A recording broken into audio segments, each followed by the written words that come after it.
இந்த வீடியோவில் என்ன பார்க்க போகிறோன்னா, நம்ம கோஸ்ட் டாக்டருங்கிற சீரீஸை பற்றி பார்க்க போகிறோம். இந்த டாக்டருங்கிறது பார்த்திங்கன்னா, இது கொரியன் சீரீஸ் தான். இந்த சீரீஸ் வந்து எதனால் ஸ்பெஷல்னு கேட்டிங்கன்னா, இது தமிழில் இருக்குது. இந்த சீரீஸ் வந்து எதனால் பார்க்கலான்னு கேட்டிங்கன்னா, இதில் நம்ம ஒரு பேய் வந்து வரும். ஆனால் பேய் எல்லா படத்துலையும் பார்த்துருப்பீங்க. தமிழ் படத்தில் மற்ற ஹாலிவுட் படத்துலையும் டெரராக வந்து காட்டும்.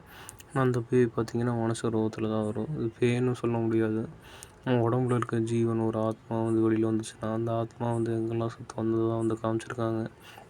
எதனால் வந்து இந்த ஆத்மா வெளியில் வருதுன்னு கேட்டிங்கன்னா, இந்த டாக்டர்ஸான கருப்பாடு கூட்டத்தில் பார்த்திங்கன்னா ஒரு லூசாடு ஒன்று இருக்குது. அந்த லூசாடு பார்த்திங்கன்னா டாக்டர் வேலையை வந்து ஒழுங்காக பார்க்க தெரியாமல் அது பாட்டுக்கு வந்து லூட்டி அடிச்சுக்கிட்டோம். அது பாட்டுக்கு வந்து ஜாலியாக கூலாக எல்லா ஆப்ரேஷனையும் பண்ணிகிட்ருப்போம். பேஷண்ட் வந்து ஒரு மனுஷனாகவே மதிக்காமல் ஒரு பிணம் மாதிரியும் இல்லாட்டி வந்து ஒரு கைப்பொருளாட்டம் கேம் விளையாடுற மாதிரியும் வந்து எல்லாத்தையும் வந்து பண்ணிகிட்ருப்போம். அந்த டாக்டருக்கு வந்து புத்திமதி போட்டுற மாதிரி தான் வந்து அந்த படுத்துட்ருக்க ஒரு பேஷண்ட்டோட உடம்புல இருக்க அந்த ஆவி ஆறான்னு சொல்லுவாங்க. எந்திரன் 2.0 பார்த்துருப்பீங்க. அந்த ஆறாவாட்டம் ஒரு எனர்ஜி வந்து வெளியில் வந்துடும்.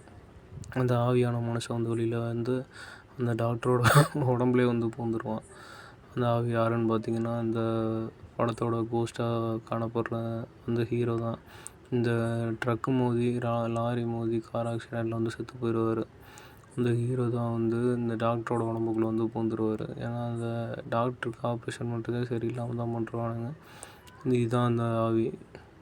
இந்த ஆவி தான் வந்து இவருக்கே வந்து இவனுங்க ட்ரீட்மெண்ட் பண்ணும்போது வந்து லூசுத்தனமாக ட்ரீட்மெண்ட் பண்ணுறதுனால வந்து ட்ரீட்மெண்ட் ஒழுங்காக பண்ணணுன்ட்டு வந்து அந்த டாக்டரோட உடம்புக்குள்ளே வந்து பூந்துருவார். பூந்ததுக்கப்புறமா பார்த்திங்கன்னா எல்லாம் தலைகீழாக மாறிடும். இந்த ஆவி வந்து பார்த்திங்கன்னா இவர் யார் உடம்புக்குள்ளே பூந்தாலோ அவருக்கு மட்டும்தான் வந்து அவரோட கண்ணுக்கு மட்டும்தான் வந்து இந்த ஆவி தெரியும். மற்றவங்க யாருக்குமே வந்து தெரிய மாட்டாங்க. இவர் பூந்ததுக்கப்புறமா ட்ரீட்மெண்ட் ஒழுங்காக பண்ணுறான்.